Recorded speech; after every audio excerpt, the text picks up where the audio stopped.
Bom dia, pessoal, sejam bem-vindos à nossa conversa boa, nosso bate-papo aqui nesta manhã. Hoje nós vamos conversar sobre cuidando de quem cuida.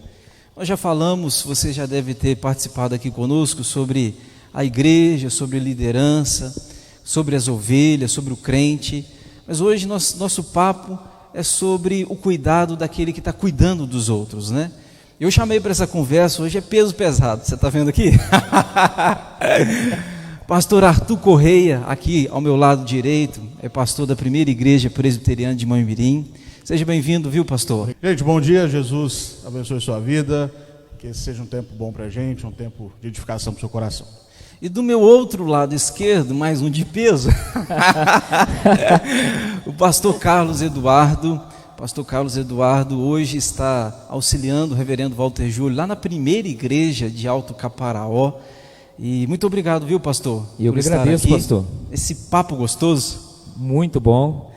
Bom dia a você, a sua família, que seja edificante para todos nós. Nós vamos começar aqui, já que é peso pesado, nós vamos direto no ponto. O que vocês pensam que um pastor, falando do líder pastor, não pode deixar de fazer? Tem muitas coisas, mas pontua uma aí, Rev. 1 Timóteo 4 fala de uma maneira muito clara, a gente não pode deixar de ser padrão dos fiéis. E talvez seja o maior desafio. A gente tem que se olhar no espelho e falar, você é um modelo para a igreja que você está pastoreando. Desafio. Punk. Tenso. Pesado, mas não dá para deixar de ser. Tenso. Rev, desafio para o pastor. O que você acha que o pastor não pode deixar de fazer? Cuidar da sua espiritualidade. Nunca esquecer que ele é um discípulo de Cristo. Isso é um desafio enorme que muitas vezes nós nos esquecemos. O meu eu acho que vai junto com o seu. Cuida de ti mesmo. Conselho de Paulo para Timóteo. Isso. Cuida de ti mesmo. Desafio. Às vezes cuidamos dos outros, cuidamos das ovelhas, ou nos esforçamos para isso, e a gente esquece que a gente tem que cuidar da gente. Cuidado de ti mesmo. Exatamente. Mais um, Rev. Fale para nós. Rapaz, acho que muito ligado a isso, né? Não abandonar a prática que todo crente tem que ter. Não ler a Bíblia só para preparar sermão. Ler a Você Bíblia já leu a crescer. Bíblia só para preparar sermão? Rapaz, sempre. Sempre não. Mas certamente. Já aconteceu? Certamente. Comigo já aconteceu, Rev? Já aconteceu. Só para preparar sermão. Aconteceu e uma fase muito curiosa, porque ia para a Escritura e em tudo você via sermão, em tudo você via 3 pontos, até que é bom ter amigos que sejam amigos de Cristo. É verdade. E um amigo chegado um dia me orientou, me mostrando que a Escritura ela é uma carta de amor direcionada ao meu coração e que nem tudo é para ser pregado. E nós pastores temos essa dificuldade, a gente acredita que tudo que chega a nós tem que ser repassado para o outro. E o grande desafio é entender também como os discípulos, naquele episódio da transfiguração, olha que coisa curiosa, Pedro, Tiago e João, no alto de um monte, viram ali o Cristo transfigurado, coisas sobrenaturais aconteceram ali, e quando eles estão descendo, Cristo diz assim, não conteis a visão, porque eles vão chegar lá embaixo, vão encontrar mais 9 que estão passando por uma destransfiguração. Exato. Enquanto os de cima estão loucos para contar o que eles viram, os de baixo estão com muita vergonha de falar do perrengue que eles estão passando, quando os fariseus estão ridicularizando eles, um pai desesperado, o adversário em meio àquele vale, e a caminhada deles se completa. Aqueles que viram e não podem contar, e aqueles que estão envergonhados, mas não querem falar. Nem toda experiência da vida cristã é para ser comunitária, né? Exato, pastor. Exato. Essa é boa. Tem uma parcela que é só para você e que Deus preparou com carinho para você. Exato. Guarda para você. Exato. Não é para ser publicado, não é para virar post de Instagram, de Facebook. A gente lembra o apóstolo Paulo, né? Conheço um homem que há 14 anos. Exato. E aquilo foi Paulo. Foi para ele, acabou. Ouviu palavras inefáveis. Ó, um desafio que eu penso é esse, rapaz, é de você parar de acreditar que tudo que você lê nas Escrituras, recebe de Deus, é para o outro. Né? A gente, eu gostei dessa frase, aí você quer postar para o outro. Mas às vezes Deus quer Fulano tratar... tinha que ter lido isso. Tinha que ter lido. E às vezes você, gente boa, que você está aqui assistindo o nosso bate-papo e de repente você está num culto, Deus fala no seu coração e você pensa, fulano é que tinha que estar aqui. Não é com ele a conversa com você. Exatamente. Né? Mais uma boa aqui. Já sentiu vontade de não ir no culto, Rev? Quem nunca? Já sentiu, Rev? Já. De não ir? De não ir. De não pregar? Quem você nunca de pregou, novo? mas você não queria pregar? Já? Sim. Já. Eu também Aquela já. vez que a gente atalha o esboço, Exato. sabe? Você vai pulando uns 2, 3 pontos para acabar mais rápido. Já pregou doente? Já. Pregou doente, Rev? Sim. Triste? Triste. Pregou triste? Já. Eu já preguei muito triste. Já fiquei triste no meio do sermão. E essa foi uma pancada meio bruta, porque eu esqueci a internet do celular ligado, recebi uma notificação que um amigo meu tinha morrido. Enquanto você estava pregando? Enquanto eu estava pregando. Aí foi. Rapaz. Aí foi pesado. Eu preguei Aí sentado. doeu. Curiosamente, o que eu preguei sentado? Imagina um culto domingo à noite, a igreja cheia, e deu uma dor na minha perna, não tinha ninguém para pregar, eu fui, me levaram para o culto. Chegou lá, sentei, falei, irmão, vocês me desculpem, vou ter que ficar sentado, que não estou aguentando ficar em pé, deixa eu pegar sentado. Claro, Cristo pregava sentado também. Sermão do monte, Mas pronto. até isso a Você gente tá bem aprende. acompanhado, filho. Maior exemplo. Já teve dificuldade? Vou começar por ele agora, Arthur. Vai. A pancada tá vindo toda aqui primeiro. Pancada, mal. Já teve dificuldade de amar alguma ovelha, ô Rev? Sim, Dificuldade de amar. de amar, de caminhar, Que de nem todo mundo é amável. Até mesmo porque no contexto da igreja visível nós temos ovelhas e bodes, Exato. salvos e não salvos, e por uma graça de Deus, cuidado divino, nós não sabemos quem é quem. Sim.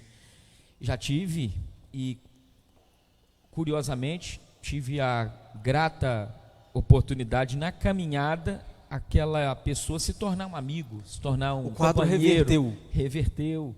Isso é benção. Caso também que de amigos que na caminhada também o quadro reverteu para se tornarem Inimigo. gente que inexplicavelmente não gosta de você. Sim. Então, dificuldade sim. E também dificuldade que é trabalhada no meu coração a partir do momento que eu tenho dificuldade até mesmo de me amar, né? Que é um grande problema. Às vezes Que o problema não é outro. o problema sou eu. Exato. Então, Rapaz, nessa esse O dificuldade. mais difícil de amar tá no espelho. né? No espelho. E esse é um assunto Porque tenso. muito daquilo que eu vejo no outro, às vezes tem em mim. Exatamente. Às vezes ninguém presta porque o problema está em você. Exatamente. O meu olhar. Meu Exato. olhar. Exato. Arthur, já? Já, eu acho que o mais difícil e o mais comum até não é nem a dificuldade de amar, mas a dificuldade de gostar. Sim. Porque estabelecer essa diferença é importante. Amar a gente é obrigado e ponto final. Amar é mandamento. E amar é muito mais do que mero sentimento. Sim. Mas gostar tem a ver com afinidade. Gostar tem a ver com proximidade, tem a ver com caminhada. E às vezes há pessoas que são muito difíceis de caminhar. Igual o pastorzão falou, é gente que é difícil de andar junto. É tenso. Ele não está querendo andar no seu passo. E você tem que sempre se adaptar ao passo dele. E aí é complicado. Eu tive uma dificuldade grande de entender aquele texto que Jesus fala que nós devemos amar os nossos inimigos. Eu sempre, Deus, como eu vou amar o meu inimigo? Porque na minha cabeça eu achava que era uma questão de sentimento.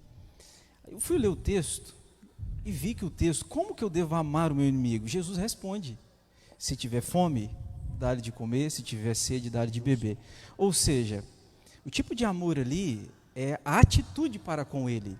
Porque se eu tiver atitude para com ele, de repente eu posso vir a ter sentimento para com ele. Entende?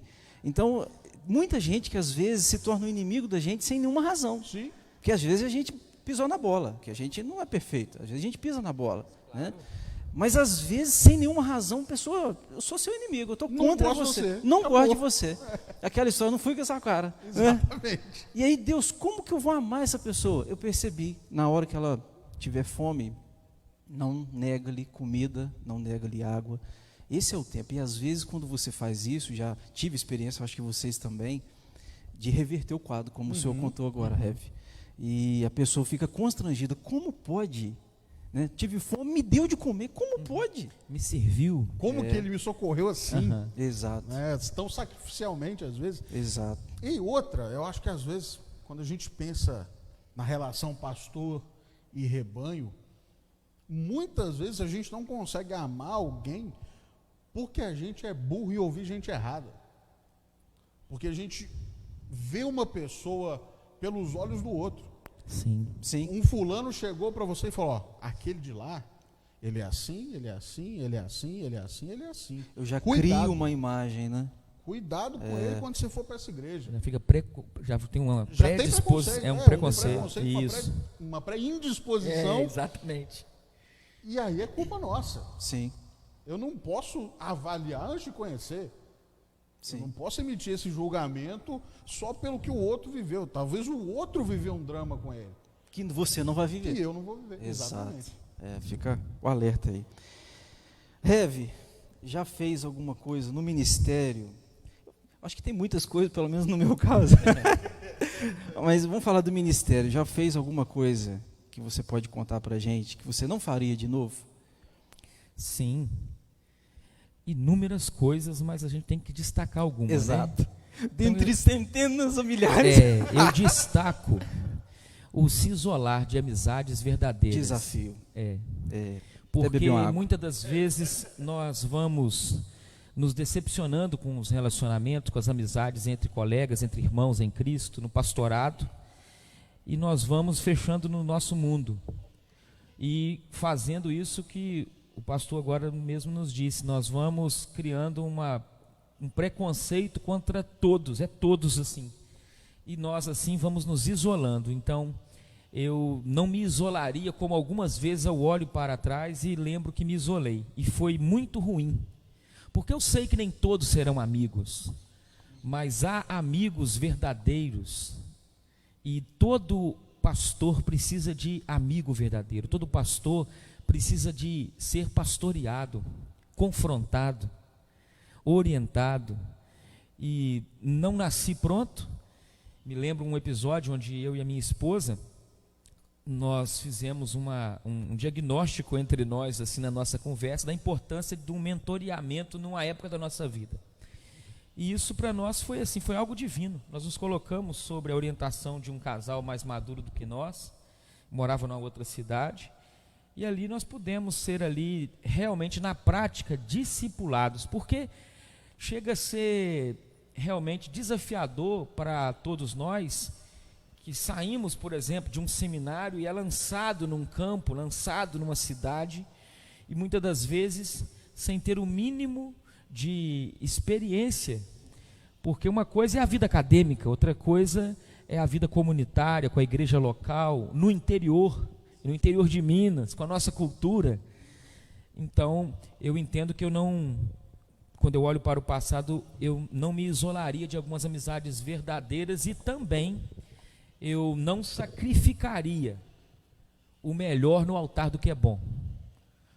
Porque uma das coisas que a caminhada no ministério vai nos conduzindo a discernir é que nós às vezes sacrificamos muita coisa, família, nós sacrificamos muitas coisas que são melhores no altar do que é bom, né? Então discernir isso eu acho que é um grande achado para a gente. Às vezes a gente apanha muito, né? Até começar a pensar nisso e caminhar no caminho certo, né? Sim. Inversão de valor, dar prioridade àquilo que não é prioridade. Exato. Eu não sei vocês se já passaram por isso. Fala, Reverto, o que você Deixa eu pegar um gancho que ele falou, só para depois eu pontuar o que eu penso. manda? Essa questão das amizades é imprescindível para a gente. E eu acho que muitos pastores cometem o mesmo erro de não ter vínculos de amizade na própria igreja. Sim. Eu fui para o seminário ouvindo o seguinte: você não pode ter amigo na igreja. Você tem que ser amigo de pastor. É mesmo, rapaz? Você escutou isso? Você tem que ser amigo de pastor. Uhum. Você não pode ter amizade próxima na igreja. Porque isso vai gerar ciúme, isso vai gerar... Provavelmente vai gerar mesmo. Gera. E paciência. É. Porque é impossível um pastor ter o mesmo nível de relacionamento Com com todo 200 mundo. pessoas. Uhum. Eu fico pensando Não vai ter. em alguém que cogita essa ideia, que é possível. Pior que tem. É louco. O pior é que tem. Ele mesmo não é amigo da mesma forma de todo mundo. Nem Cristo, Então, nem. mas Nem o pastor Cristo. tem que ser. O pastor tem. Jesus tinha seus 12, tinha seus 3, tinha seu 1. Exato. É imprescindível ter amigos dentro da própria igreja. Porque às vezes a caminhada de ministério pode distanciar muito a gente. E às vezes nem de propósito, mas por caminhos mesmo da própria vida. Às vezes vai se distanciar fisicamente, às vezes um está num tempo ministerial completamente diferente, numa dinâmica ministerial completamente diferente, isso acaba causando um distanciamento, mas o povo da igreja está ali todo dia. Aqueles seus amigos próximos estão ali todo dia, estão perto, estão para chorar junto, estão para rir junto. É lógico que a gente vai ter que ter sabedoria com relação ao compartilhar, mas essas amizades são imprescindíveis e é um erro tremendo não criá-las, não tê-las na própria igreja. É verdade. Verdade. Mas um outro erro que a gente tem que tomar muito cuidado para não cometer é de brigar pelas coisas erradas, né? As batalhas, muitas delas que já nascem perdidas, muitas delas que a gente já entra derrotado, a gente já entra sem armas, sem escudo, E que sem às vezes o espada, cara sem quer brigar por armadura. orgulho, né? É só Sempre. brigar só para defender o meu Porque eu orgulho. idealizei isso, Exato. porque eu planejei e porque eu sou o pastor. Mas peraí. Exato. E não vai dar em nada e Jesus não vai ser honrado. E a gente tem que tomar muito cuidado com isso. Ponderar em oração que batalha que vale a pena. Que briga que vale a pena a gente entrar para não sair. Porque é lógico, se a gente entrar na briga, é difícil a gente sair dela sem resolver. Então que seja uma coisa que vale a pena. Não brigar por pedra, não brigar por coisa que passa, assim, sabe? Brigar por vida vale a pena. Amém. Brigar por crescimento do reino vale a pena. Pelo reino, Agora, o resto, a gente tem que avaliar muito. Dentro desse contexto que vocês dois disseram, eu lembro de uma conversa que eu tive com o reverendo Ezequias, que hoje está lá na segunda igreja de Alto Caparó. Ô Rev, se você estiver vindo aqui, nossa papo, você seja honrado com esse conselho que você me deu. O Rev Ezequias, um dia eu abrindo o coração para ele, algumas lutas, ele falou comigo assim: Alexandre, você está lutando por peixe pequeno demais. Até conversei com vocês antes aqui do nosso papo. Aquilo foi de Deus no meu coração. Eu percebi que muitas brigas que eu estava defendendo demais, perdendo noites de sono, era um peixe pequeno, era irrelevante, sabe? Aquilo dali não ia fazer cócegas no reino. E aí, agora parece-me que eu estou tentando aprender nessa caminhada da vida e praticar esse conselho. Os peixes grandes, a gente vale a pena perder sono por eles, mas os peixes pequenos não vale a pena. Eu também destaco aqui, Rev, um erro que eu cometi muito, é de agir sem pensar. Não sei vocês, já chegaram gente no gabinete, de repente, pastor, o problema é X, tem que ser resolvido. E às vezes você, no ímpeto daquela procura rápida, você quer reagir rápido. E você comete erros. Por pensar pouco. Exatamente. Pensou, mas pensou pouco. Pensou pouco. Esse é o ponto. Então, o reverendo Jack Stone falou comigo um dia, quando a pessoa te procura rápido, às vezes o problema dela tem 15 anos, ela quer que você resolva com 5 minutos. Então, espere um tempinho mais, deixa a coisa, você refletir, orar sobre o assunto, que às vezes a coisa resolve também, sem você intervir. Cozinha em fogo Verdade. baixo, que de vez em quando fica pronto, né? Exatamente. Mais heavy. Quer destacar? Destacar mais aí. Vamos mais. Um grande perigo para o ministério. Falo para o colega pastor aí, que ele já sabe bastante dos perigos, é bom relembrá-los alguns. Um perigo para o ministério pastoral. Bem, além do isolamento que nós já destacamos aqui, a autolatria. Nós lidamos muito num contexto do nosso país com este pecado, até mesmo no ambiente protestante, falando da idolatria. Mas o ambiente ao qual nós estamos inseridos como vocacionados é um ambiente propício para a autolatria. E de alguma forma, o que seria autolatria? Você se auto-idolatrar. Sim. Então, este, sem sombra de dúvidas, é um grande perigo para o vocacionado. E, de passagem, Você vira Deus de você mesmo, né? Deus de você mesmo. E Spurgeon chegava a dizer sobre superioridade santificada. Você se sente superior em nome da santidade. E eu me lembro também de um irmão do passado, cheguei até a anotar para falar para nós aqui. Ele morreu com 29 anos, esse pastor. E o clamor dele enquanto morria foi o seguinte: o Senhor me deu uma mensagem, mas o Senhor também me deu um cavalo. Eu matei o cavalo. O que eu devo fazer com a mensagem? Aí eu entendo equilíbrio e moderação. E curioso que Filipenses no capítulo 4, Paulo, quando fala de moderação, ele diz assim: seja a vossa moderação conhecida de todos os homens, perto está o Senhor, não andeis ansiosos de coisa alguma. Aí ele fala da ansiedade. Em tudo sejam porém conhecidas diante de Deus as orações, ações de graças. Nós invertemos. Nós às vezes queremos mostrar para as pessoas as nossas ansiedades e queremos ser moderados e equilibrados no secreto, diante de Deus. Então, equilíbrio e moderação que vai trabalhar com o nosso destempero. Arthur, manda uma. Um clássico e um bíblico. Um clássico e um Gostei. bíblico. O clássico é um que eu ouvi de um professor nosso de seminário, reverendo Floriano Santana. Sei. O pastor tem que ter cuidado com as 3 barras: barra de ouro, barra de saia, cachaça São João da Barra. Isso está ficando gente... sério. Demais, tá? Certo. Demais, Sério? tá? Que isso derruba não só o ministério, não só uma pessoa. Isso derruba uma igreja inteira. Isso derruba uma família inteira. É E o bíblico é o que Paulo falou: aquele que está em pé, cuide para que não caia. Não tem ninguém tão santo nessa terra que não possa cair. E você lembra que o texto diz: aquele que pensa estar em Pensa pé. estar O sujeito em nem pé. está em pé. Ele que pensa. Pensa estar em pé. Justamente. A gente não está numa posição santificada acima de tudo e de todos.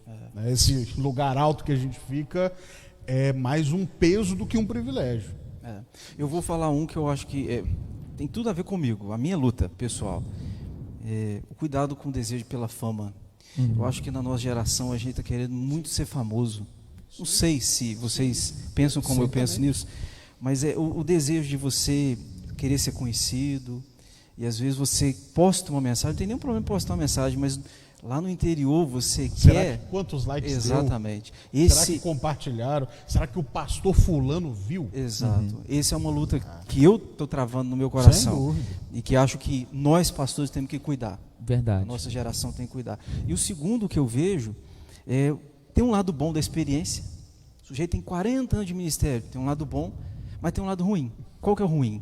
O ruim é que às vezes a experiência impede a ele de crescer mais. Verdade. Já viram isso? Muito. O sujeito diz, eu tenho 20 anos de ministério. Aí ele acha que parou, não precisa crescer mais.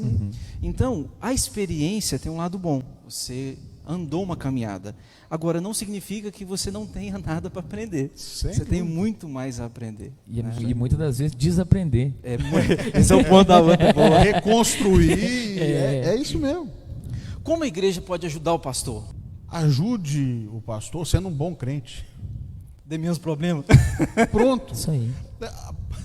É lógico que a gente gosta de receber mimo, a gente gosta de receber presente, um carinho. Mas sem dúvida alguma, pelo menos para mim, o que mais vai encher meu coração é ver o crente crescendo em Cristo. Amém. Crescendo em maturidade, crescendo na proximidade com Jesus. Essa palavra é chave, crescer, né? Porque o triste é você tá 30 50 anos de anos, crente. exatamente, a pessoa piora. Ela não melhora, piora. E no fim das contas a gente virou babá de crente ao invés de ser Exatamente. pastor. É. E está limpando fralda de crente até Isso é hoje. tenso. E não dá para ser. Tem que crescer e vai ser maravilhoso quando a gente começar a ver o mundo olhando para os crentes que a gente pastoreia e falar: rapaz, você é diferente, hein? Olha, eu quero conhecer sua igreja porque você é uma pessoa diferente. Exato. Porque você é um cara bom, porque você é um cara honesto, porque você é um cara reto. Eu acho que isso vai honrar o pastor mais do que qualquer presente que a gente possa ganhar. Sim. Pode dar presente, Pode. não tem problema não, a gente gosta. Mas seja um crente bom. Exato. Heve, como que a igreja ajuda o pastor? Uma dica para a igreja, um membro da igreja que está assistindo a gente. Tomando a deixa do que o pastor Arthur disse, essa maturidade cristã que vai desembocar no entendimento de que você está diante de um pecador. Então você não vai criar uma expectativa irreal acerca do seu pastor. Ele é um pecador. Deus só teve um filho, somente um filho sem pecado, mas nem um filho sem aflição. E muitas das vezes nós... Repete essa aí. Essa é boa, essa aí é para gravar. Essa aí... Deus só teve um filho sem pecado, mas ele não tem nenhum filho sem aflição. Essa é boa. E muitas das vezes nós, nas nossas aflições, nós não temos às vezes essa consideração, porque é muito mecânico. Estamos orando por você, isso pode ser até uma forma decorada, sem realmente presença. Então, tendo consideração com este irmão que está servindo aí dentro da comunidade, a igreja ao qual você faz parte, e essa consideração, entendo, passa também por não ter uma expectativa irreal acerca dele. E nós observamos realidades onde o pastorado se torna muito difícil por causa das expectativas irreais que se tem acerca do líder, acerca do pastor, e isso leva muitas e muitas vezes a uma aflição que é insuportável. Então, acredito, deixa para o nosso coração. É boa. Eu penso que vocês dois aí falaram do que vou pontuar também. Ter paciência com o pastor, né? Eu acho que eu quero a sua paciência como seu pastor. Vocês, imagino que desejam. Paciência porque nós erramos, nós não somos prontos, nós estamos sendo preparados por Deus, assim como você está. E às vezes o que eu sinto é que a igreja às vezes olha para nós como se a gente não errasse em nenhum momento. E quando erra, se decepciona. Na verdade é o contrário, nós erramos muito. E nós só pastoreamos por causa da graça do Senhor. Vamos lembrar uma coisa para os membros da igreja? Lembra. Hernandes é um só. Augusto Nicodemos também. Exato. Esse E tocou no peca ponto. também e erra também. Exato. A gente está longe desses caras. Louvado seja Deus porque eles existem e são referências para a gente. Mas a gente não está no mesmo nível. E a gente tem que entender, a igreja precisa entender isso. A gente vai correr atrás, a gente vai buscar. O melhor que você tem é nós mesmo. É nós mesmo. Não Então, tem jeito. aprende. Exato. Eu acho que esse é um ponto difícil, né? Porque às vezes a igreja quer que você seja um Hernandes, né? Que você prega igual. O Hernandes, Deus fez ele diferente, gente. Você tem que entender. Fez o homem a está no forma outro e nível. fora. E aí a comparação, e também tem um distanciamento, né? Lógico. É fácil de amar aquele que você não convive, você não conhece os erros dele, e nem ele conhece o seu, né? Porque de repente, se ele conhecesse quem é você, ele veria que você não é a ovelha que você pensa que você é. Tem esse outro lado. Como também se nós conhecêssemos eles na particularidade, talvez Eles teríamos não as são nossas muitas decepções. intocáveis, né? Exatamente. É fácil, a fama, só existe fama por causa da distância, né? Porque quando você se aproxima como Na um quilo de TV, sal, no YouTube, todo mundo é perfeito. todo mundo é perfeito. É boa. Vamos para o próximo. Como o pastor pode ajudar-se? Então, Arthur, como o pastor pode ajudar? primeiro, lembrar que pastor começa com um P de pecador. Isso aí. A gente precisa entender a nossa identidade em Cristo. Amém. E eu acho que isso, eu tenho pensado muito sobre esse tema ultimamente, porque é uma doutrina fundamental que a gente tem deixado se perder, pastores e membros de igreja. A gente precisa recobrar quem nós somos em Jesus. Somos Amém. pecadores? Sim, salvos pela graça de Jesus. Amém. Nós somos o que o Senhor diz que nós somos. Nós não somos o que o mundo diz, nós não somos o que o nosso erro é. Nós não somos chamados pelo nosso erro por parte de Deus. Nós somos chamados de filhos. A gente precisa conhecer a nossa identidade diante de Deus e abraçar essa identidade. Nós somos falhos, nós somos carentes do Senhor, mas louvado seja Deus, nós temos o Senhor à disposição. Nós temos o Senhor Jesus de braços abertos para nos receber. E isso é consolador. Isso liberta a gente de uma síndrome de que é preciso ter sucesso segundo o mundo. É verdade. Liberta a gente de que nós precisamos produzir crente. Nós não produzimos nada. Quem produz crente é o Senhor Jesus. Amém. Quem produz convertido é o Espírito Glória Santo de a Deus. Deus. E Amém. ponto. Exato. Assim a gente se ajuda. A gente se liberta disso. Não significa que a gente vai trabalhar menos. Não significa que a gente vai se dedicar menos. Mas a gente vai se dedicar certo. A gente vai trabalhar certo. A gente vai fazer o que a gente foi chamado para fazer. O impossível é com Ele, é com o Senhor, não é com a gente. Então a gente vive uma vida mais em paz diante de Deus e dos homens. Rev, como que o pastor pode se ajudar? Estudando. Mas estudar o quê? Cristo. Thomas Brooks chega a dizer uma citação que eu também quero dizer aos irmãos: Cristo, as Escrituras, o seu próprio coração e os artifícios de Satanás. São as 4 coisas que um pastor deve estudar: Cristo, a a Escritura, Escritura, as artimanhas de Satanás e o seu coração. De maneira que o obreiro precisa estudar e priorizar com sabedoria, né, no seu caminho, se cercando, como já falamos, de mentores também. Isso é vital, sem sombra de dúvidas. Esse é o ponto meu que eu ia falar. Rapaz, eu acho que é verdade. Eu acho que nós, pastores, precisamos de aprender a importância de mentor. Sim. Se as más conversações corrompem os bons costumes, e as boas? Exato. Esse é o boa, ponto. é boa. Esse é o ponto. Eu fico olhando, a primeira vez que Josué aparece na Bíblia, a primeira vez que ele aparece, a Bíblia diz: Josué, servidor de Moisés. Verdade. Olha só a estratégia de Deus. Você vai substituir Moisés, mas primeiro você aprende com ele. Aham. Então, mentor, primeiro Moisés é mentor de Josué, para depois Josué substituir Moisés. Exato. Entenderam? Eu já fui, rapaz, a BH para conversar com pastores, para ter mentoria deles, mas um dia eu atinei, acendeu aquela lâmpada. Eu tenho colegas do lado. Uhum. Não que eu esteja errado de ir, não é esse o ponto. Uhum. Mas existe gente próxima a mim que pode me ensinar. E aqui agora eu estou falando na real. Eu aprendo com você, Arthur. Não, na real. Eu aprendo com você. O seu entusiasmo me contagia. Me ensina. Inspira, né? Me inspira. Isso aí. O entusiasmo seu pela pregação, o seu dinamismo, o seu compromisso com a Escritura. Eu estou falando aqui agora. Eu aprendo com você e aprendo com você. Uma coxinha ou uma Coca-Cola para ele depois. A Coca-Cola. Eu aprendo, Rev, com o seu jeito de pregar, de expor Escrituras, eu fico envergonhado. Eu fico pensando assim, estou falando do coração, aqui não estou jogando confete, não. Eu aprendo com a maneira como você expõe a Bíblia, o seu conhecimento bíblico, e eu acho que está faltando em mim, e talvez nos colegas pastores, essa ideia da mentoria, sabe? De você... Sabe qual que é o problema? Infelizmente, e o nosso coração é muito mau, a gente passou a ver os pastores, colegas, como concorrentes e não como colegas. Isso é sério, hein?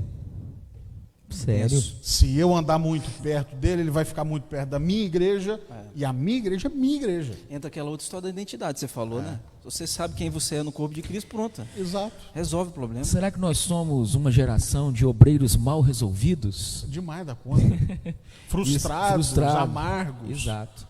Porque uma coisa que também se pega no nosso tempo é a falta de honra. Sim.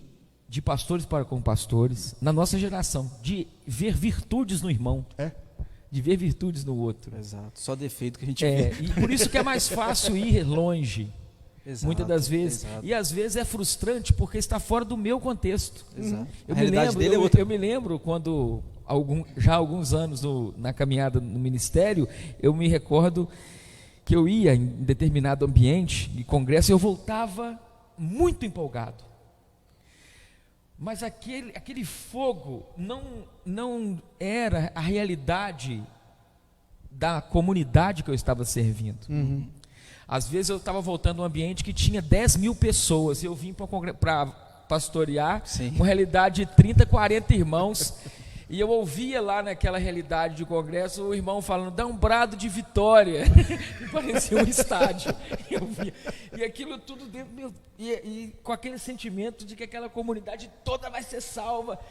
Isso é bom, mas na caminhada você vai vendo que você precisa ter mentores próximos. Exato. Do contexto seu, da sua realidade, a sua linguagem. Gente que conhece os seus defeitos, alguns, né? Isso aí. E que você conhece os dele. Exato. Essa é a caminhada cristã, Aí você desenvolve perdão, né? Aí você desenvolve a comunhão. A gente não pode perder esse coração sonhador. Isso. Mas a gente tem que ter alguém para puxar a gente e botar o pé no chão. Exato. Amém. Porque senão a gente fica igual aquele padre do balão, sai voando por aí sem rumo. Verdade. e não encontra mais, Boa. e acabou. Sabe? A gente não Gostei. pode viver só na pé no chão, primeiro um Exato. pezinho aqui embaixo, falou, filho, aguenta aqui. Lá isso no aí. Congresso era 10 mil gritando brado de vitória, mas aqui você tem 8 querendo comer seu fígado. É isso aí. É Calma isso. aí, vamos com calma. Palavra de esperança para o pastorzão que está ouvindo aí. Coragem esse cabra. Tenha motivos nobres sempre. Amém. Boa. Mas o que é motivação nobre? Eu deixo para nossa conclusão de papo uma oração de um irmão do passado que diz o seguinte: eu quero que a motivação daquilo que eu faço, o princípio do meu trabalho, seja o amor pelo meu Senhor e não a expectativa da recompensa. Muitas e muitas vezes nós, pastores, estamos com os olhos na recompensa e não no amor pelo nosso Senhor. E nós somos chamados a sermos fiéis no pouco. Sofremos às vezes pelo muito peso que a gente mesmo coloca sobre nós, mas nós somos chamados a ser fiel no pouco. E eu deixo uma passagem bíblica para o seu coração, 1 Coríntios capítulo 4, verso 1, que os homens nos considerem como despenseiros dos mistérios de Deus. Que Deus ajude a mim, ajude a você e a comunidade que você está servindo. Amém. Boa. Coragem, turma. Meu pastor, 1 Reis 2:2, seja homem. Seja homem. Amém. Porque a gente está sofrendo uma frouxidão ministerial e a gente precisa de líderes que se levantem com hombridade. E não é essa macheza maluca que alguns têm divulgado por aí. Verdade. Eu vi um aloprado essa semana falando que homem que é homem não lava nem a louça. Não é isso. Não começou nem a entender a conversa. Nada. Quem fala isso é o cara que não sabe nem ferver água. É. Ser homem, Davi está falando para Salomão, antes de assumir o reino. Ser homem nas suas escolhas, ser homem para honrar a sua palavra, ser homem para honrar a sua família, para honrar a sua igreja, para honrar o seu Deus. Ser homem que vai aguentar as pancadas, porque nós somos homens para isso também. Amém. Sem levar para o lado pessoal muitas vezes, porque às vezes as pessoas vão atacar o nosso ministério sem atacar a nossa pessoa. E a gente tem que aprender a separar as coisas. A gente tem que aprender a levar as críticas para o lado ministerial e não para o lado pessoal, quando é assim. E entender que a nossa reação muitas vezes não é contra pessoas, é contra sistemas. Amém. É contra toda uma cultura que já ficou impregnada e que para ser tirada é igual aquelas cascas de oxidação de navio. Você tem que ir com uma lixa absurdamente grossa para arrancar. Tem que ir com talhadeira para tirar fora. E a gente precisa ser homem para isso. Moleque tem que estar fora do ministério. Mas nós esperamos que Deus tenha nos usado de alguma forma para abençoar a sua vida, o seu ministério. Você não desiste não, viu? De repente você está pensando em chutar o balde. Põe o balde de novo ali. Chuta não. Caminha mais um pouco. O ministério é um desafio, é para mim, é para nós, é para você. Mas eu quero te encorajar que você continue olhando firmemente para o autor e consumador da nossa fé. É Amém. Cristo. Nós precisamos de Cristo. E no fim, quando chegarmos no céu, a gente vai olhar para trás e falar, valeu a pena. Valeu. Valeu a pena. Vamos orar? Vamos. Quem ora? Pastor. Arthurzão? Arthur. Ora por nós, Arthur. Pai, obrigado porque o Senhor nos chamou, apesar de nós. Amém, Senhor. Reconhecemos, ó Deus, que em nós mesmos não há qualquer dignidade Sim. que nos confira, ó Deus, a autoridade para ocupar esse ofício. Sim, Senhor. Nós só estamos aqui porque o Senhor resolveu nos capacitar, porque o Senhor resolveu nos colocar aqui. E, ó Deus, é só o Senhor que pode nos tirar. Amém, Senhor. Nós confiamos nisso. É verdade. Queremos, ó Deus, descansar em Tuas mãos. Nos lançamos, ó Deus, abandonados aos Teus braços, confiando que nossa vida é do Senhor, nossa vocação também é do Senhor, nossa família, o ministério que o Senhor nos deu, tudo é Teu. Amém, Senhor. E que tudo, ó Deus, que o Senhor tem colocado em nossas mãos, como fiéis dispenseiros para os quais o Senhor nos chamou a ser, que tudo, ó Deus, seja para a honra, para a glória, para o louvor e para a exaltação do nome de Jesus. Amém, Senhor. Que o nome de Cristo apareça e não o nosso. Assim. Que a fama seja toda de Jesus. Amém. E não nossa, em nome de Jesus. Amém. Amém. Amém. Ô Reves, muito obrigado, Amém. viu? Obrigado, Rev. Obrigado. Foi benção. Agradecemos. Coisa boa. Você que ficou até aqui, até esse momento com a gente, que Deus te abençoe, tá? E não perde não, fica antenado aí que de repente a gente volta para um novo tema, para uma nova conversa e que Deus possa então abrir essa porta e se Deus permitir, a gente se encontra novamente.